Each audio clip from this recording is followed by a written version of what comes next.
இங்கே பாருங்க, அடுத்தது வந்து இந்த பெட்டி வந்து இன்ஸ்பெக்ஷன் பண்ணுறது வந்து ரொம்ப முக்கியமுங்க.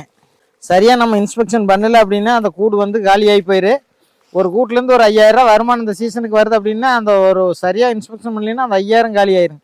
இதில் நம்ம இப்போ என்ன பார்க்குறோம்னா போதுமான அளவு தேன் இருக்குதா, அதான் ஏற்கனவே மேலே இருக்கிறது தெரிஞ்சிருச்சு. அடுத்து புழுவெல்லாம் எப்படி இருக்குது, கூட்டுப்புழு எப்படி இருக்குது, எது நோய் இல்லாமல் இருக்குதா, இது புது ராணி தேனி ஏதாவது கீழால் உருவாயிருச்சா, இதெல்லாம் நம்ம பார்க்குறோங்க. இதெல்லாம் எதுவும் இல்லைங்கன்னா நம்ம வந்து இந்த அடுத்து இந்த அடை வச்சுட்டோம். இப்படி வந்து ஒவ்வொரு அடையுமே நம்ம இந்த மாதிரி பார்க்கணுங்க. இது இருக்கிற 5 அடை 6 அடையில் ஒரு அடை என்ன பண்ணியிருக்கிறோம்னா கீழே எடுத்து வச்சிட்டோம். ஏன் அப்படின்னா இங்கே ஒரு வேலை செய்யறதுக்கு ஒரு இடவெளி தேவைங்கிறனால அந்த மாதிரி பண்ணியிருக்கிறோமுங்க. இதுலேயும் இதே மாதிரி பார்க்குறோம். கிட்டத்தட்ட ஒரு அடைய ஒருக்கா பார்த்தோம் தெரிஞ்சு போயிரு. இருந்தாலும் வந்து எல்லாமே பார்த்துறது நல்லதுன்னு வச்சுங்களேன். ஏன் அப்படி கீழால் பார்க்குறது அப்படின்னா கீழ்ப்பகுதியில் தான் வந்து அதிக அளவில் ராணி தேனி புதுசாக உருவாயிரு. அப்படி உருவாயிருச்சுனாலே நம்ம வந்து கூடுதலாக கொட்டு வாங்கிட்டு இருப்போம்.